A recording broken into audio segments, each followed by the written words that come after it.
Halo teman-teman semuanya, perkenalkan, nama saya Amir Muhammad Fairuz dengan NIM akhir 056. Lalu ada rekan saya. Perkenalkan, saya Muhammad Dika dengan NIM akhir 002.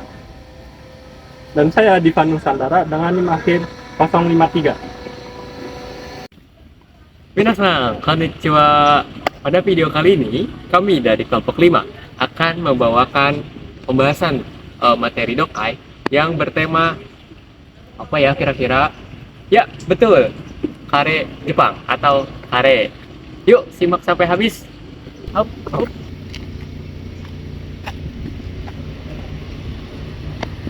Mungkin sebagian besar dari kita mengenal kari itu sebagai makanan khas India. Namun, tahukah kalian bahwa kari yang populer di Jepang itu memiliki perjalanan sejarah yang panjang dan unik? Nah, pada video kali ini kami akan membahas bagaimana kari itu masuk ke Jepang, proses adaptasinya, juga faktor-faktor alasan mengapa saat ini kari dianggap sebagai makanan nasional dari Jepang. Nah, selanjutnya kita bahas mengenai latar belakang masuknya kari ke Jepang.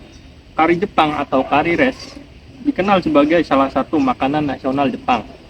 Namun, makanan ini sebenarnya berasal dari luar Jepang dan masuk melalui perantara Inggris. Pada era Meiji, Jepang mulai membuka diri terhadap pengaruh budaya Barat. Bersamaan dengan proses modernisasi tersebut, kari diperkenalkan dan mulai diterima oleh masyarakat Jepang.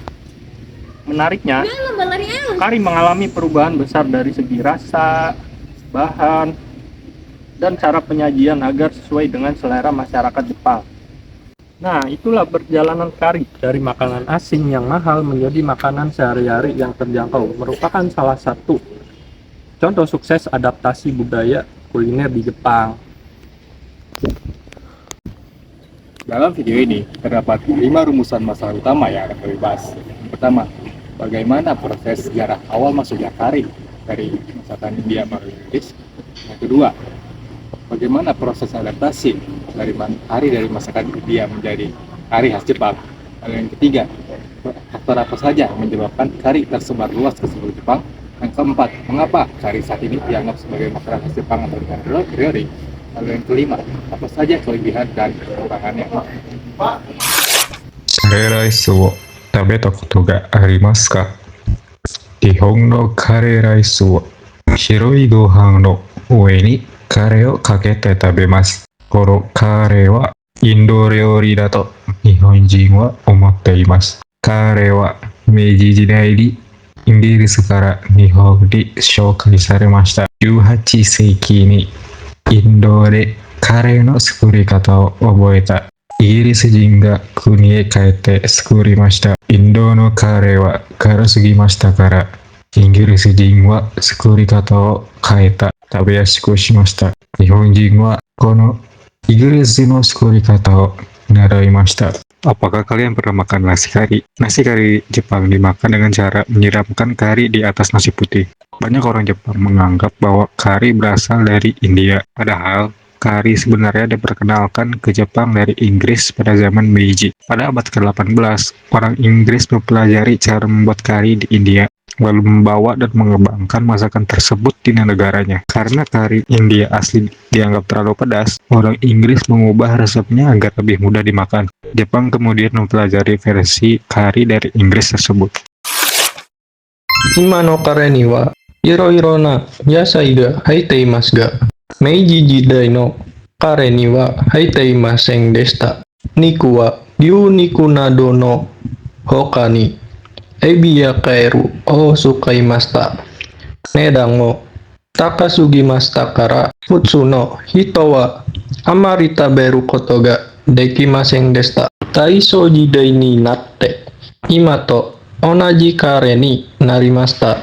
また材料のカレー粉を輸入しないで日本で作れるようになって値段も安くなりました。Artinya, saat ini kari Jepang menggunakan berbagai macam sayuran. Namun, pada zaman Meiji, kari belum menggunakan sayur seperti sekarang. Bahkan, selain daging sapi, bahan yang digunakan saat itu juga termasuk udang dan katak. Harga kari pada masa itu sangat mahal, sehingga masyarakat umum belum dapat menikmatinya. Memasuki zaman Taisho, kari mulai berkembang menjadi bentuk yang kita kenal sekarang. Jepang juga mulai memproduksi bubuk kari sendiri, tanpa bergantung pada impor, sehingga harganya menjadi lebih terjangkau.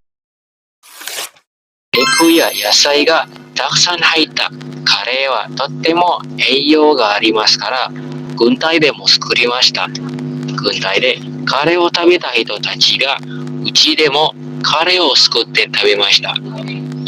それで日本中でカレーを食べるようになったと言われています。1960年代にインスタントのカレーができてずっと作りやすくなりました。値段も安くなりました。それでカレーを食べる人が増えました。Karena kaya akan gizi, kari digunakan sebagai menu makanan bagi tentara Jepang. Setelah selesai bertugas dan kembali ke rumah, para tentara ini memperkenalkan dan membuat kari bersama keluarga mereka. Oleh karena itu, dikatakan bahwa kari kemudian menyebar luas ke seluruh Jepang. Pada tahun 1960-an, bumbu kari instan mulai diproduksi, sehingga kari menjadi jauh lebih mudah dibuat dan harganya pun semakin murah. Akibatnya, jumlah orang yang mengkonsumsi kari Jepang terus meningkat pesat. Nah, dalam teks Dokai bab 44 ini terdapat 3 pola kalimat atau 3 pola tata bahasa. Yang pertama, pola pertama yaitu adalah kata kerja bentuk mas tapi tanpa mas dan ditambahi oleh yasui atau nikui. Nah, kalimat tata bahasa ini berfungsi untuk mengatakan agar lebih mudah. Pada teks Dokai bab 44 terdapat satu contoh kalimat yaitu tabe yasuku narimashita atau artinya jadi lebih mudah untuk dimakan. Pola kalimat yang kedua yaitu pola kalimat no ini. Pada pola kalimat ini mengartikan bahwa sesuatu benda diletakkan di atas sesuatu bendanya lagi. Nah, pada bab 44 yang sudah kita bahas terdapat suatu contoh kalimat yaitu shirai gohang no ue ni kare o kakete tabemasu, yang artinya kari disiram ke atas nasi putih untuk dimakan. Pola kalimat yang ketiga adalah pola kalimat sugire. Nah, pola kalimat ini berarti berlebihan. Pada contoh teks yang kalimat yang ada pada teks bab 44 ini itu terdapat kata kara sugimashita atau terlalu pedas.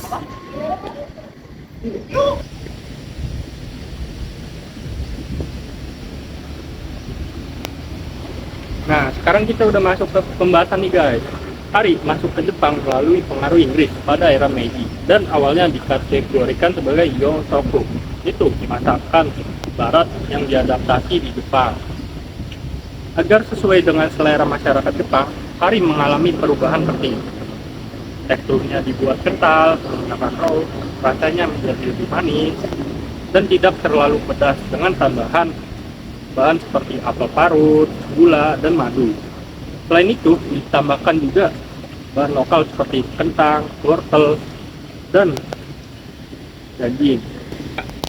Kari kemudian disajikan bersama nasi putih Jepang, sehingga menjadi hidangan yang praktis dan mudah diterima oleh masyarakat Jepang.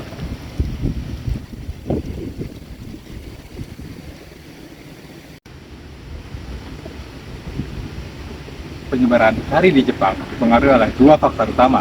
Yang pertama adalah faktor militer. Angkatan Laut Jepang mengadoptasi kari karena mudah dibuat dalam jumlah yang besar dan memiliki nilai gizi yang tinggi. Yang kedua adalah inovasi teknologi pangan. Pada tahun 1550-an sampai 1660-an, Jepang mulai memproduksi bumbu kari atau kari rubs, sehingga masyarakat dapat memasak kari dengan lebih mudah dan murah. Kari Jepang memiliki beberapa kelebihan. Yang pertama, yaitu kandungan gizinya yang cukup tinggi karena menggabungkan daging dan juga beberapa sayuran. Yang kedua, kari menjadi makanan yang ekonomis dan praktis, terutama setelah hadirnya bumbu instan. Nah, yang ketiga, kari memiliki fleksibilitas budaya yang tinggi, sehingga melahirkan berbagai inovasi seperti kari pan dan kari udon. Namun, terdapat pula beberapa kekurangannya. Proses adaptasi menyebabkan berkurangnya cita rasa otentik kari India. Selain itu, pada awal masa kemunculannya, kari hanya dapat dinikmati oleh kalangan tertentu karena harganya mahal. Penggunaan mie instan secara berlebihan juga berpotensi meningkatkan konsumsi garam, lemak, dan zat adiktif.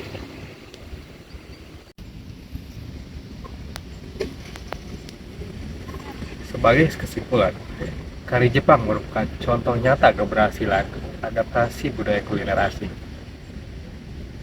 Meskipun berasal dari India dan masuk melalui Inggris saat era Meiji, kari Jepang telah mengalami perubahan besar sehingga menjadi identitas kuliner Jepang. Popularitas kari didukung oleh peran militer, perkembangan teknologi instan, serta kemampuannya beradaptasi dengan selera masyarakat Jepang. Saat ini, kari tidak lagi dianggap sebagai makanan asing, tetapi telah menjadi salah satu comfort food yang disukai oleh masyarakat Jepang dan dikenal oleh berbagai negara.